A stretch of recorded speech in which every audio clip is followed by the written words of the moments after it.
I have returned again.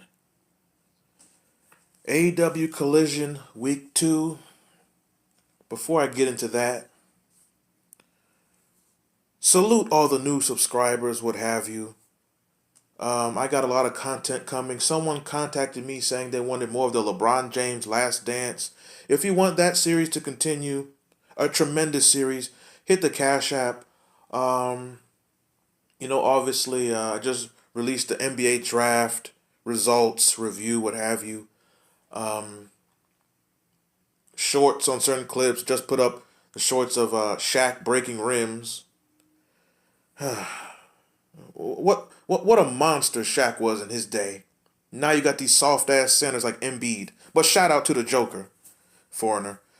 But anywho, to what you clicked on for, like, share, subscribe. This might turn into a rant, or maybe not, whatever. Last week was the debut of, I guess, a highly anticipated, built up, talked about introduction debut to the latest AEW television program, Collision, Primetime, TNT, Saturday night from Chicago, a place they've run the most. They've almost been in Chicago more than the Bulls and the Bears. I thought last week's show, the debut of Collision, a new announced team, new graphics, I guess a new set, I don't know. Um, CM Punk returned. I have the review of that on my channel, look that up. I thought that show was kind of good. I gave it a 7.9 out of 10. Better than Dynamite has been in 6 months, 8 months, 10 months, a year. But then the question was, what would week 2 be? Now, there's all these rumors and speculations that this was going to be the show that CM Punk is on, and then the Elite are going to be on Dynamite, and Tony Khan is in fear of his life that if these people are in the same locker room, they'll fight or kill each other because Tony Khan is. I don't want to go on about Tony Khan. Just think, okay, just put it this way. If Vince McMahon had a company and people didn't like each other, what would he do about it? He would use that to his advantage or fire somebody. Well, Khan won't do that. Not Billy Graham, Eddie Graham, Bill Watts, any real promoter would have handled this. There wouldn't be all this imaginary fear of, like, come on, man. A bunch of little cruiserweights mad at each other over dirt sheet speculation. So, CM Punk is on Dynamite. Then you have stories saying people are mad that he was at Dynamite. Some unnamed wrestler, of course, bunch of sissies. Oh, Dave Meltzer, I'll call you at 3 a.m. after the taping, but please put it as unnamed.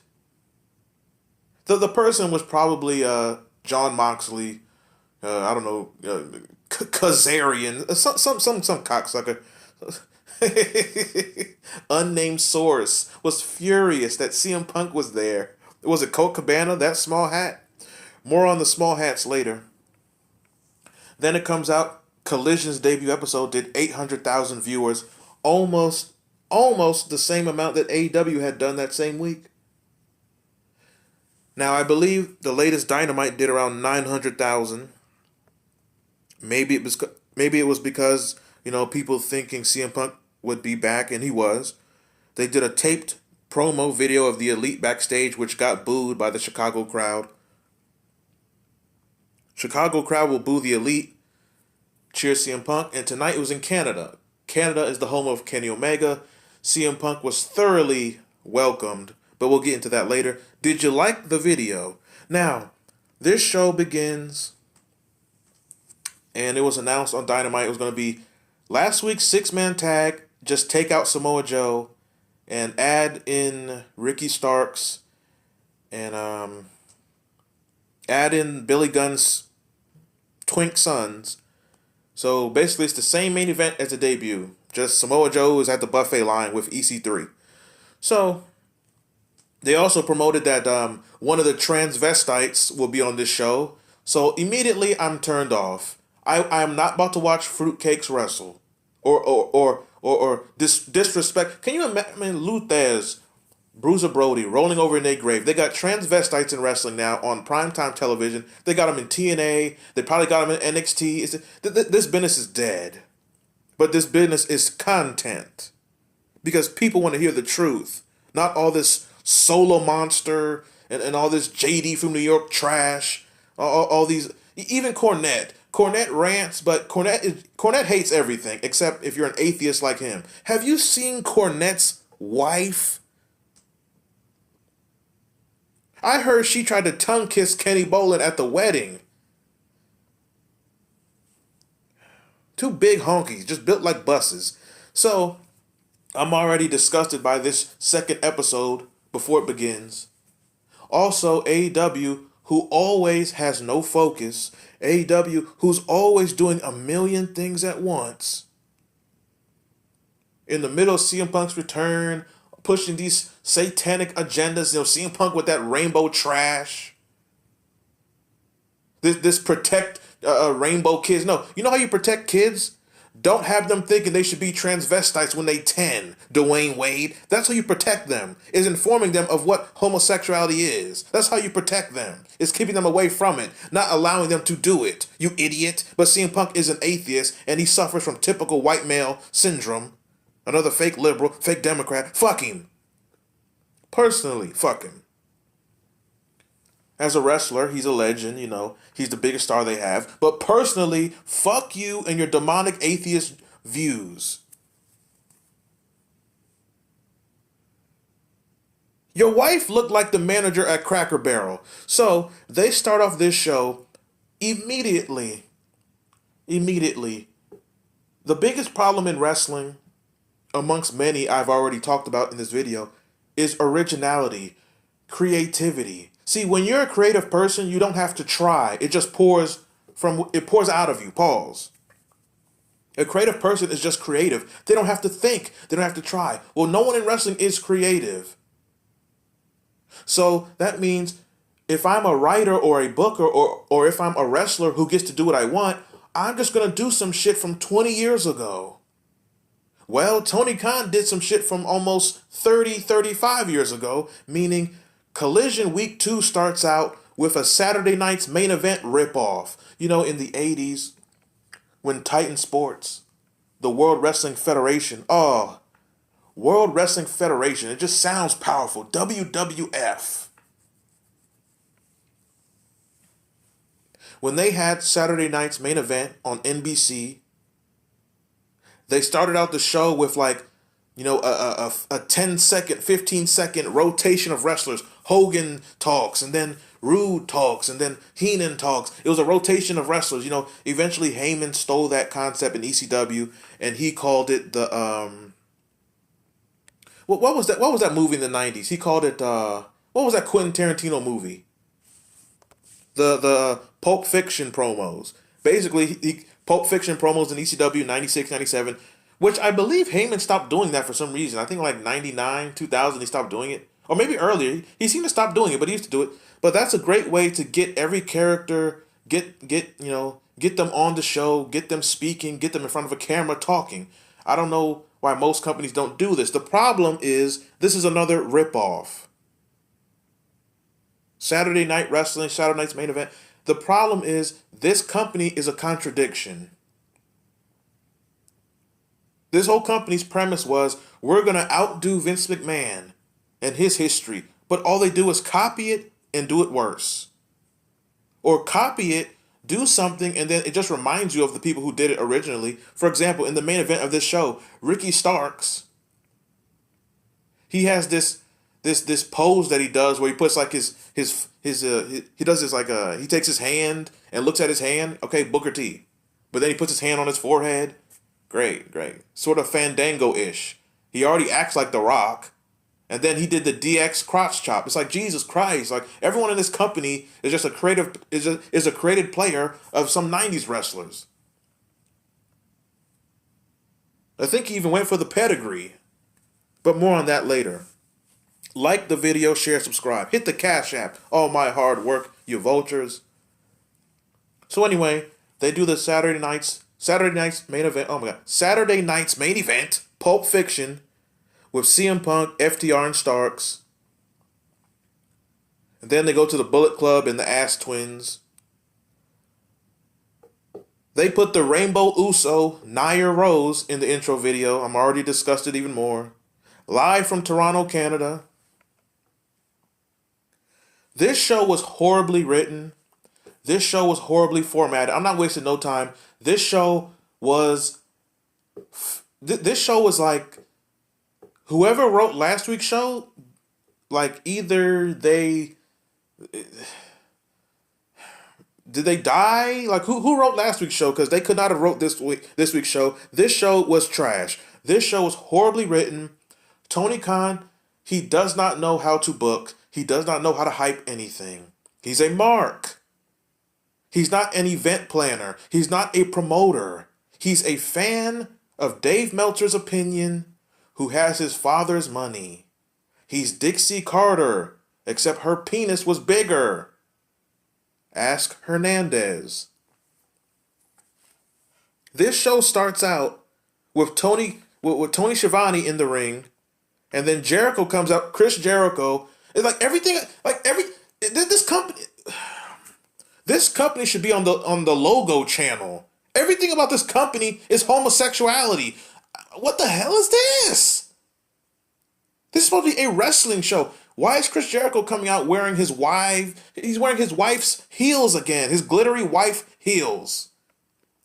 It's rainbow flags. Even the female announcer has a rainbow dress. What is this? They're pushing homosexuality more than they are wrestlers. This will be a wrestling show, not an inclusive agenda show. Like what? You're pushing satanic agendas more than you do wrestlers. Who tunes in to watch this? There's no way this show's rating did not drop, especially when they have certain people in the ring. Why would you open this show with Jericho wearing high heels, and then Sting is 1,000 years old? Darby Allin, he's wearing nail polish. What? I can't watch this show. I cannot watch this show. I cannot watch this show, man. I cannot watch this show. Jericho is out in the ring with this. Who is this old Japanese guy that's always on AEW?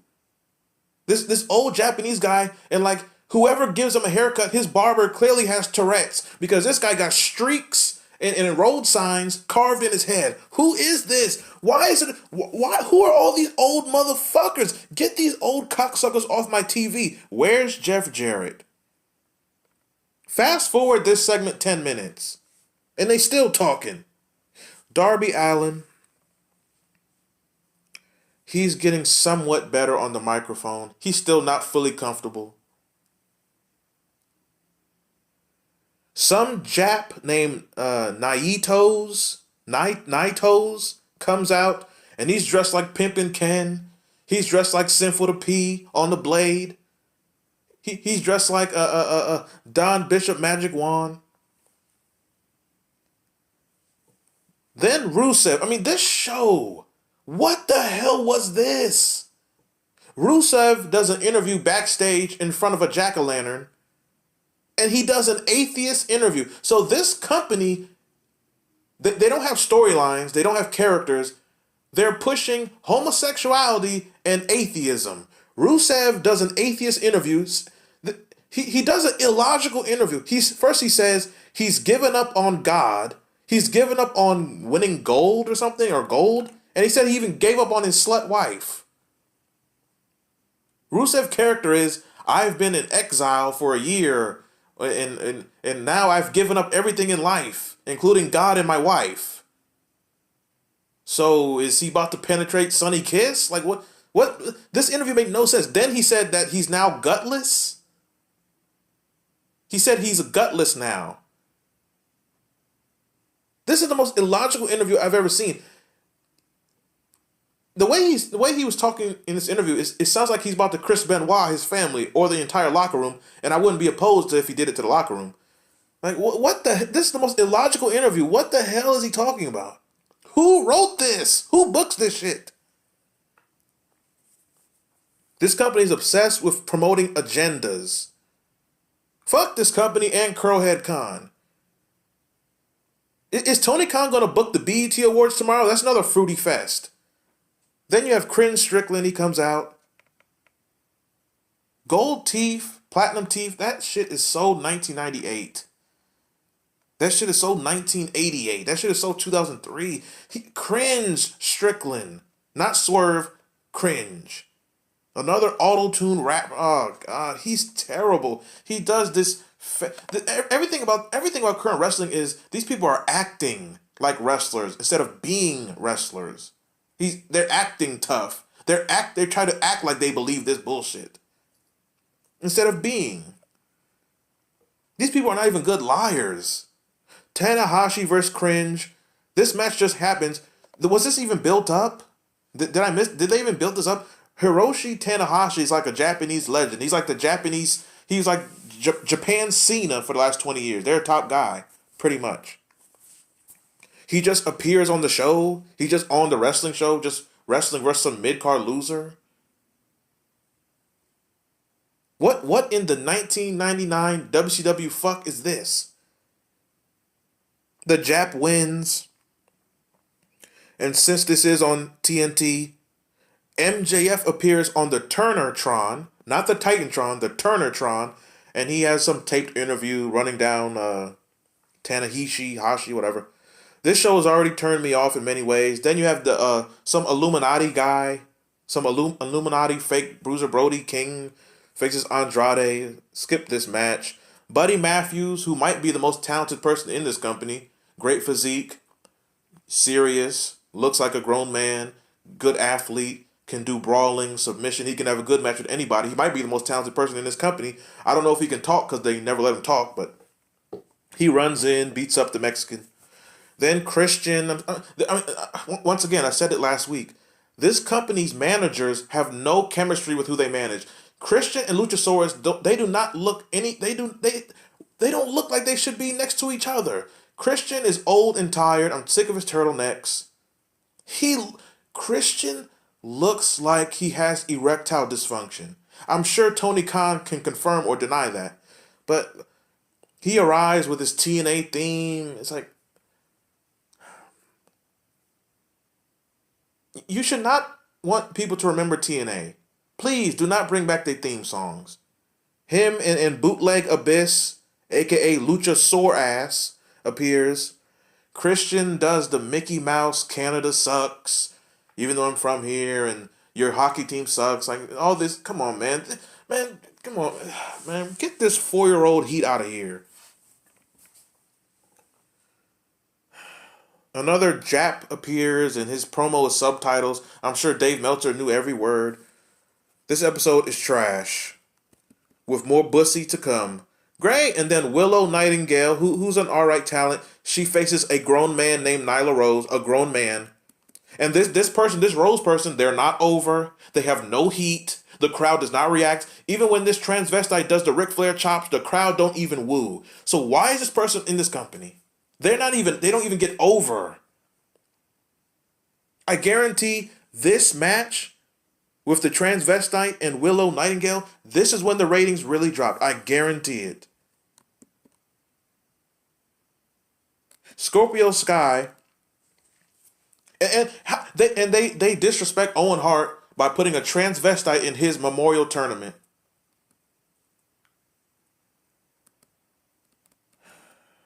Don't complain to me about what I'm saying. This is what this company's doing. You can only mention what they're showing. This company is disgusting. I said, this episode will determine if I keep watching this. And watching this show, I have no reason to watch next week.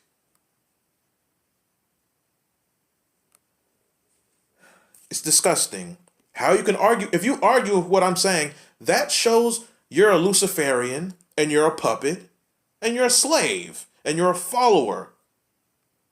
for shit you don't even really believe in. You cannot really believe in these agendas. This is nonsense. This is beyond wrestling. This is a societal problem which is important to speak on. Like the video, share, subscribe. I posted in the community section, I believe last week, this is not an AEW hate channel. But they give you nothing but shit to hate because it's trash. They insult your intelligence. They want you to tune in, but when you do, they do everything to make you tune out. That's their doing, not the viewer. Scorpio Sky appears and he does what I said. This is another problem in wrestling. You have these wrestlers who never been in a fight in their life, most likely. They're not actual wrestlers. They're marks who paid for training. And they do these interviews where they talk as if they're trying to make this believable. Adam Cole does this the worst. Adam Cole does this thing where he stares into the hard camera and he tries to talk so serious to make it feel real. No, it's real if you just were being a wrestler instead of acting like one. No one believes you. Scorpio Sky, no one believes you. Overacting, trying to be serious. Powerhouse Hobbs, a great prospect. He's out next. But I can't stand this show, so I tuned it out. The usual gibberish. Billy Gunn's sons are fruity, and they're dressed like Shawn Michaels in 97, just without the talent, charisma, ability, and drug habit, allegedly. Watching this match, at some point of this year, they should turn Starks heel on CM Punk and have him beat CM Punk in like 3 straight months. Get rid of these old clowns. CM Punk, he's washed up. He's rusty in the ring, but he is going to be the most over, and he can talk. But physically, he's washed up. You have to remember, these ROH people, I said this last week, these dudes is old now. They're in their mid-40s. They're old now. They're Hogan in 97. They're old, and what's going to carry them is their presence and talking ability. But they're old. They're washed up. CM Punk gets booed out of the building. They're in Canada, Omega's place, Omega's country. They boo him as they should. Have you seen Jim Cornette's wife? Oh, God. So, the crowd was giving CM Punk the middle finger, and they should. Fuck him and his agendas.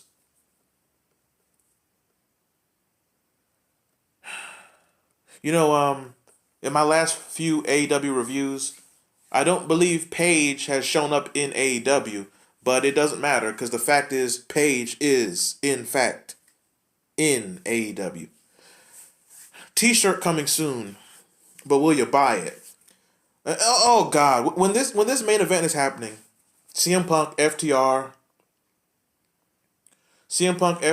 and Starks versus Bullet Club and Ass Boys. When this match starts, it's like, oh my God, can Juice Robinson, I hate his name, Sippy Cup Robinson, can he please stop with the Randy Savage mannerisms? Have you noticed this? He does like the Randy Savage, like, just mannerisms. It's like, stop acting like Randy Savage. Please stop. CM Punk, like I said, he looks washed up. Shout out to the legend, the icon, Booker T. You know, Booker T, he has something. He's been going at CM Punk for years now. On his radio show, he always buries CM Punk. But Booker T's a legend. And far superior to CM Punk ever could be.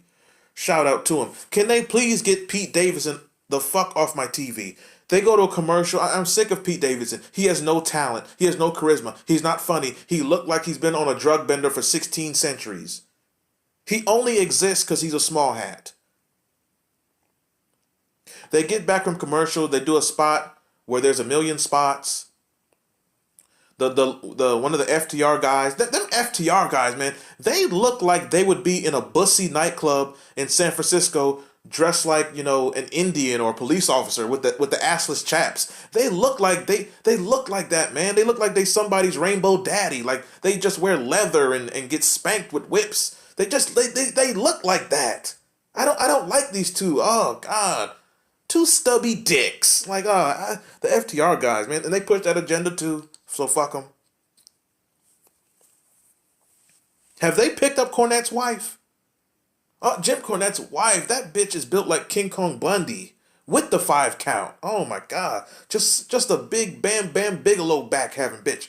Oh, Ricky Starks, he gets the pin after he does a bunch of gimmicks.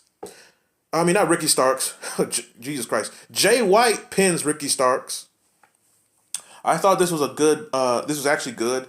Jay White, I don't like his talking. I don't like him on the mic, but I think he's good in the ring. He's a good heel. He takes wrestling seriously. He has a good physique, even though he's another little man. But I'll take watching him over Adam Cole any day. But Jay White gets the pin. Don't want to make them look like jobbers 2 weeks in a row, so that's good. Don't make them look like jobbers yet. I think Jay White has a lot of potential, just not on the microphone. Which of course means they're going to keep putting him on the microphone. Now, this show is trash.